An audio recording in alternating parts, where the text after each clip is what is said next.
আমার এমনি করে বসতে না পাই।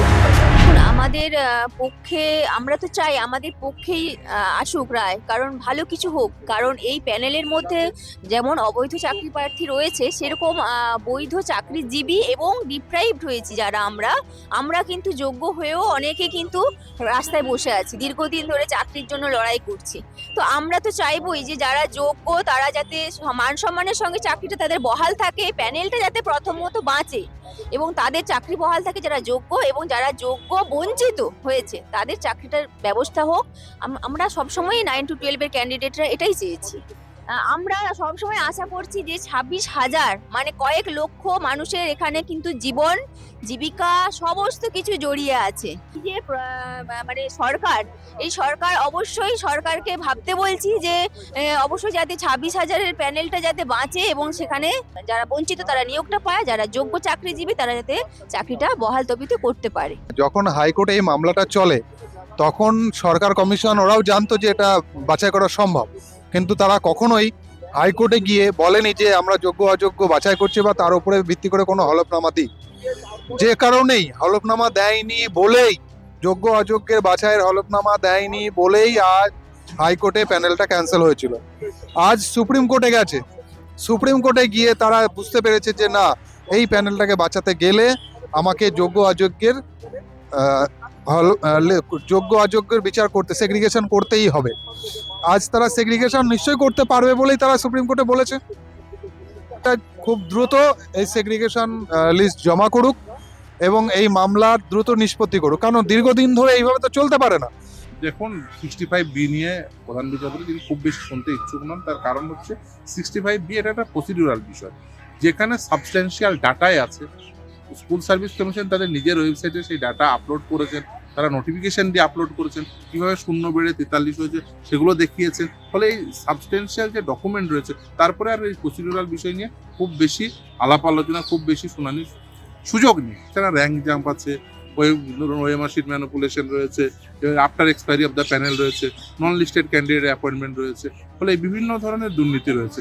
সকলেই বুঝতে পারছেন যে এখানে পর্বত প্রমাণ দুর্নীতি হয়েছে। ফলে এখানে যে দুর্নীতি হয়নি এটা বলার সুযোগ। চাকরি গেছে তারা সরকার, school service commission, Paschimbanga board, এই সমস্ত উকিল মোটামুটি তাদের সওয়াল করেছেন। সুপ্রিম কোর্টের যত নামজাদা উকিল ছিলেন সকলেই আজকে সওয়াল করেছেন। ওদের সওয়াল শেষ হয়েছে, আমাদের সওয়াল শুরু হবে।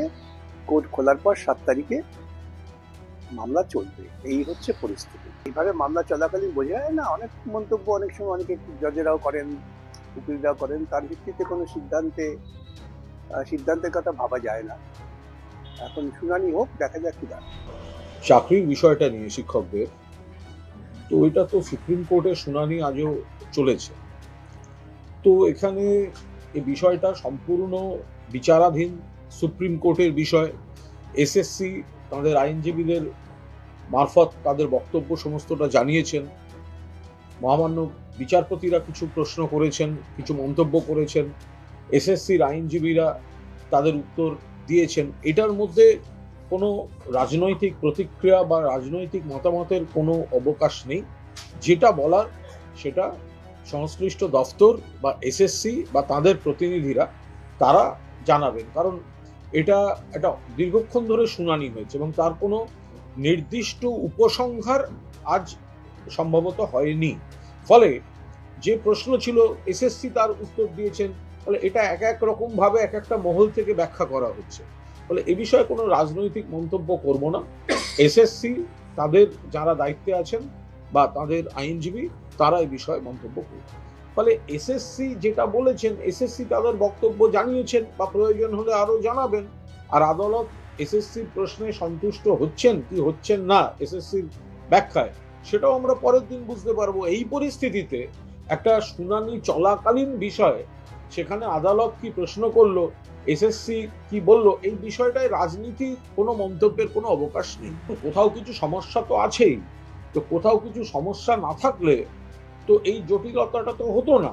তো এই যে একটা সমস্যা আছে, কোথাও কিছু সমস্যা আছে, সেটা তো সবাই জানেন। কিন্তু এসএসসি সেই জায়গাটা থেকে দাঁড়িয়ে এখন মাননীয় মুখ্যমন্ত্রীর নির্দেশে, শিক্ষামন্ত্রী ব্রাত্য বসুর হস্তক্ষেপে যে ধরনের ভুলভ্রান্তিগুলির অভিযোগ আসছিল তার থেকে বেরিয়ে বিষয়টাকে একটা স্বচ্ছভাবে আনার প্রক্রিয়াটা চলছে। তার মধ্যে এরকম কয়েকটি মামলা রয়েছে।